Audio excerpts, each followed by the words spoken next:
So that's where we're located in South Australia, which is the nerve centre of Australia, obviously. We're also the first area to have a documented case of what we call Group L, gramoxone or bipyridol resistance to ryegrass in 2010. And that was due to multiple applications in a clover seed crop. So we were using between 2 and 6 litres per hectare of gramoxone every year in clover crops. And it just shows, you know, if you're on a good thing, don't stick to it. It just didn't work in the end. So 6 litres of gramoxone and the grass did not even change colour, which is not attractive at all. So we're a temperate climate, so we're very much a cold, wet winter and hot, dry summers. We're relatively high rainfall, so 550 mils in total, about 350 mils growing season. We've got just about every soil type known to man, so agronomy is quite a challenge. What you do on one side of town is completely different to what you do on the other side of town. We've got pH issues, waterlogging issues, you name it, we've pretty much got to deal with it. It's a livestock dominated region, so livestock's a big part of our cropping rotation as well, and they tend to work very well from a herbicide resistance perspective. Prime lambs, beef and dairy cattle. It's part of what we call the HRZ or high rainfall zone cropping region, which extends sort of around the coast. Wheat, barley, faba beans, canola, lupins, oats. There's a lot of lentils grown in South Australia as well. And we're dominated in our district by vineyards and a lot of horticulture and certainly a lot of forestry. So our home enterprise is about 1,100 hectares. As Brad said, we're predominantly prime lamb production, some cattle, all on clover grass pasture, about 100 hectares of centre pivot irrigation. We also do a lot of small seed production, so we grow alfalfa for seed under centre pivots, white clover for seed, sub-clover for seed, and I'll show you a video of that shortly. For those of you that haven't seen it, it's quite interesting, and some vegetable seeds. But predominantly with our broadacre crops, we're wheat, oats, canola, faba beans and some linseed. So we're not too dissimilar to what you'd be growing around this district. We try and stick to a 4-year rotation to try and mix up our herbicide groups, which is vitally important from a herbicide resistance perspective. We're not big enough to warrant purchasing a lot of plant machinery, so most of our activities are done by contractors, and most of the time it's Dad and I work full-time for Landmark. Dad's 78, so we run into labour issues every now and then. We can't justify a full-time employee just yet, so we're getting there. That's a bit of a snapshot of where we live. We're dominated by red gums, eucalypts. We've got the sheep, the cattle. You can see that oat crop down the bottom. That was last year. It got horrendously wet, so we had probably one of our best years ever, but it did get very, very wet. So we also like to experiment. So from a Landmark perspective, I'm pretty fortunate that I can try something on my own farm, make sure it works, and then I have more confidence recommending it to my agronomy clients. So the top 2 pictures, we're mucking around with what's known as accomplish, I think, in Canada. Down the bottom, the red soil, we've used a triflural and Avadex mixture for ryegrass on our canola. And on the left, we're using a new herbicide called butasan in Australia, or metazoclor. And at this point in time, the Avadex trifluralin is clean as a whistle, so we're very happy with that. If you don't measure it, you can't manage it. I think that's vitally important if you're doing any trials on farm at all. So we regularly have a good hard look at our yield maps. We have a contractor with a 1990 New Holland with a 45-foot honeybee, so people in Canada would be very happy to see that, I'd imagine, but it's, again, all contract work. And we use a knife point press wheel system for our seeding, which is very similar to your Seed Hawk, which I thought I'd throw that in for the Canadian farmers. That's a good friend of mine's plant in what we call the South Australian Mallee. So that's an 85-foot Seed Hawk, and that's set up with full liquid injection as well. So that's a very good rig. So you can see on the map, the rainfall pretty much follows the coast, and most of the internal part of Australia, there's great gobs of nothing. So it's pretty much a desert. So our agriculture is definitely concentrated around the lower parts of Australia. So if you look at the rainfall versus the temperature map, you get an idea of where the cropping zones are, and that's pretty much it. The rest of Australia is a lot of cattle and not a lot of much else. So 2016 we had a fantastic rainfall year. It was right across Australia. It doesn't happen very often, so we were extremely happy. Unfortunately, this year in Australia, for those of you that have had a look, our rainfall is dreadful. So large amounts of Western Australia and South Australia are in the grips of a pretty horrendous drought at the moment. And our outlook's not favourable either. However, we've just had some reasonable rains in the last week, so hopefully we'll get through. So we march on. The wheel ruts, that's actually at home, so unbelievably the rest of the country's been pretty dry and our neck of the woods has actually been quite wet. Where you see the split in the screen there, on the bottom right-hand corner, is a cereal crop in one of the bigger cropping areas of South Australia. It's a lentil stubble from last year, and on the right-hand side, where there is a bit of wheat growing, the stubble wasn't burnt, and on the left-hand side, the stubble was burnt. So that shows how important moisture conservation is. So we're innovators in Australia through necessity. Because we're isolated, we have to do things differently. We've sort of pretty much got to plough our own furrow, basically.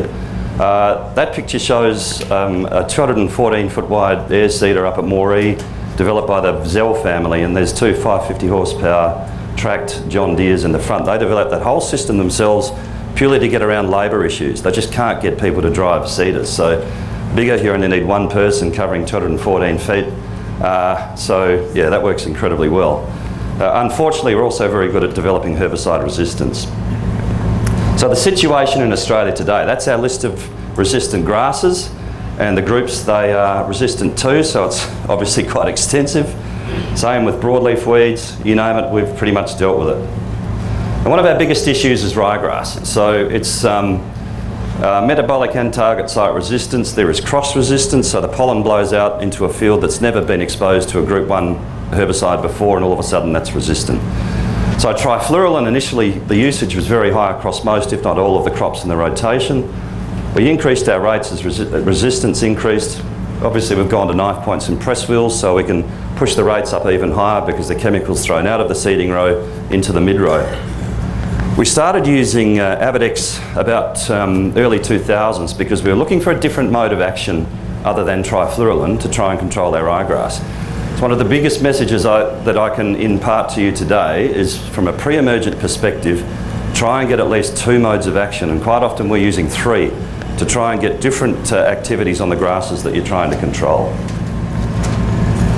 So where to go wrong in Australia? Well, there's naturally resistant populations to any herbicide. So with Group A, or Group 1 as you call it here, it's 1 in 500,000. Group B, or Group 2 as you call it here, 1 in 20,000. Other herbicides we don't really know. It's far less than those figures above. So there's always a natural level of herbicide resistance.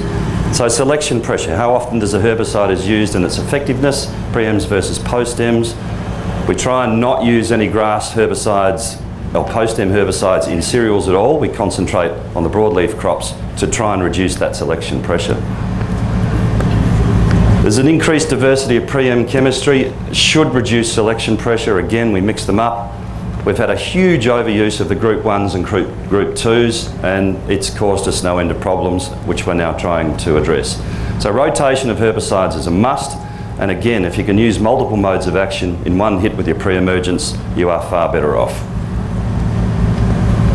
So a typical rotation for us is canola, wheat, barley, and then followed by a pulse crop. And the reason for that is we can mix up our modes of action.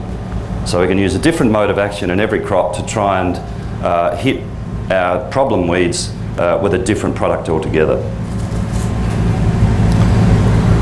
And generally that's what we use. So canola, trifluralin, Avidex is very common.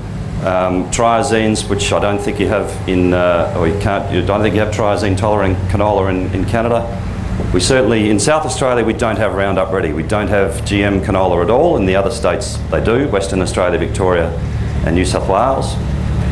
And you can see through there's a pretty common theme of trifluralin, and now there's a very common theme of Avidex as well. And we are now starting to get some resistance to Avidex, about 10% in South Australia, so we've got to be incredibly careful how we manage that. So again, another message that I like to get across, we tend to double knock with our knockdowns. So we'll go out with a full rate of glyphosate, and then within 3 to 10 days we'll go out with a full rate of either gramoxone or spray seed. We're not picking up a second germination. What we're aiming to do is trying to control any grasses or weeds that aren't controlled with the initial glyphosate application. And it's been proven by the Herbicide Research Institute in Australia that delays the onset of resistance to glyphosate fairly massively, out to 30 odd years, if you can get that double knock happening perfectly. If you don't, if you're just going with straight glyphosates, within 15 years, as you can see on the graph there on the top left-hand side, you're starting to get glyphosate resistance. It's a really good management tool for any sort of resistant weed. The thing with glyphosate resistance also is it, with ryegrass in particular, it infers a weaker outcross.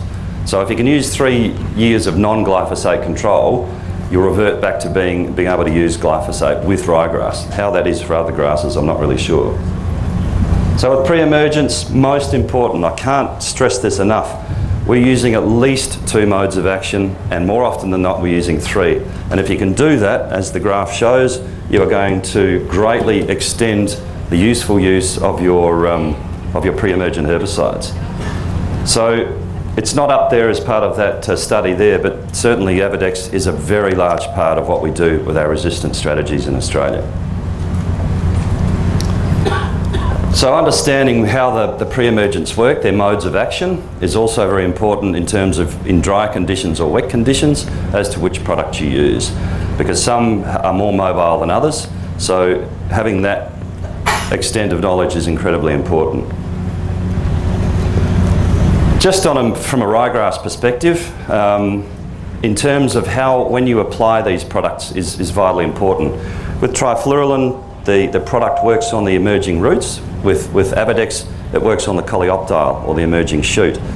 So they have 2 different completely methods of controlling grasses, which is ideal because it's targeting 2 different emergences. It's targeting, with Avadex, you're getting that activity on the wild oats from at depth, and trifluralin is actually very good on wild oats as well. But the problem is it's very active on the soil surface only because the roots have got to grow down through that product. So you can see there, as ryegrass in particular, as the coleoptile emerges, the effectiveness in terms of control with trifluralin starts to drop off very rapidly. And with Avadex it doesn't. It's because it's affecting the coleoptile, it's very robust in terms of its control. So again, one of our biggest issues was not using a high enough rate of our chemicals full stop. So it's, again, vitally important if it's a certain rate is recommended that's adhered to. So in terms of cross-pollination, the outcross is resistant with ryegrass. So reduced rates, poor application, high stubble loadings. We don't burn stubbles at all. Again, and I think it's the same here. Water quality is vitally important. And you know, from our perspective, again, we have a lot of calcium and magnesium in our spray water, and it was not really taken into account probably until about 20 years ago. And now, of course, we're using sulphate of ammonia and other water conditioners, and we were subconsciously underdosing. So that's been a big issue as well. So why did we start looking at Avadex initially? And the interesting thing was when Avadex was dialate as opposed to trialate as it is now, ryegrass was actually on the label. For a long time it wasn't, and the last couple of years it has gone back to being on the label because it is incredibly effective. So we started to do a lot of internal trial work, and these are the results we were getting. So Stomp, which is pendimethalin on the far left-hand side, is reasonably effective. Start mixing Avadex with it and your control rate starts to increase fairly dramatically. On the right-hand side of that slide is trifluralin. Start adding Avadex to it, and again, you get a 1 + 1 = 3 type scenario. So that mix is incredibly effective for us. And again, if you look at the bars, these are from, they reflect how reliable or robust the data is. So the bigger that bar on that graph, the less reliable it is. And you can see the mixture of trifluralin and Avadex, and Boxer Gold and Avadex, which is an Australian product. Even Sakura and Avadex, I think Sakura here is Focus. Every time we add Avadex to those pre-emergence mixtures, we get a far greater level of robustness and reliability. So it's a huge part of our pre-emergent strategy now. If we have a failure with our herbicides, the first thing we do is test. And we're very fortunate that Dr. Peter Batsalis at the University of Australia developed what we call the quick test. So we will rip plants out of the field, we will trim them up and then send them off, and he will regrow them and spray them with as many groups as you want, and then we know exactly what we're dealing with in the field, and we'll get those results back within 3 to 4 weeks. So straight away we can then determine what is going to work versus what's not going to work. And it gives us a far greater insight into exactly what's going on. So that is sensational, and we test very regularly. Crop topping, or burn down as you call it, or desiccation. In Australia, paraquat, diquat and glyphosate are registered. There's a real debate raging, which I think is happening in Canada as well, in terms of detection of chemical residues. However, it's a very effective technique in terms of controlling escapes throughout the year. So if it ever did change, it'd be a problem for us, for sure. Some alternatives, so non-chemical control. So if we get to the end of the year and we're still having pretty poor results, this is what we tend to do. So we have chaff carts to collect the chaff out of the back of the combine, and that gets burnt or fed to livestock. We have what we call a chaff deck. So on our controlled traffic farming, the chaff gets sent out to the wheel ruts in the paddock. That becomes a mulch, and it greatly reduces emergence of weeds. And we've got direct couple balers, which I believe are actually developed in Canada to collect chaff for stock feed. And we've taken that one step further and we collect our weed seeds with that, and then again they get fed to stock where they're burnt. Narrow windrow burning is something that we've really embraced in Australia for weed control, and all it does is entail putting the chute on the back of a combine, as you can see there. We end up with a strip about 1/2 metre wide. If we get that burn to 400 degrees for 10 minutes, we'll control our grass weeds. If we get it to 600 degrees for 10 minutes, we control our broadleaf weeds. Now, obviously you've got to pick what day you burn. So you're aiming for a day where it's not too hot and not too windy, and you burn that row only, and you don't touch the rest of the standing stubble. And that is incredibly effective, between 95 and 97% effective at controlling weed seed. So for us, that's been a real eye-opener, and it's working incredibly well. The Harrington Seed Destructor, or the Integrated Harrington Seed Destructor as it's now known. I think Ray Harrington's been to Canada to talk to some farmer groups about this. This is going to revolutionise weed seed control in Australia, it really is. And it's just 2 rotating decks, as you can see in the top right-hand corner there. It's integrated into the back of the combine. It takes about 100 horsepower to run, and it's proven to be 93 to 99% effective at controlling grass weed seeds, or radish for that matter. So that, I think, is going to be a real game changer for us. It's not cheap. I think they're about $160,000, I think, to put onto the back of a combine. But in terms of adding to our sustainability, it's priceless. You know, they are sensational. That's Dr. Peter Batsalis. He's the guru that developed the quick test, and he's been, I must give him credit for a lot of the information I'm using today. He does a lot of samples across South Australia and Victoria in terms of trying to work out where resistance is a real issue. So he's doing that every year, and that information is invaluable in terms of to a farmer and to a chemical retailer like myself. So the more often that happens, the more likely farmers are to adopt techniques that overcome herbicide resistance. So I think his work is vitally important. So I think, in summary, if I can summarise what we do to try and control herbicide resistance in Australia, this would be it. This slide is otherwise titled "What Western Canadian Grain Farmers Can Learn from Our Mistakes."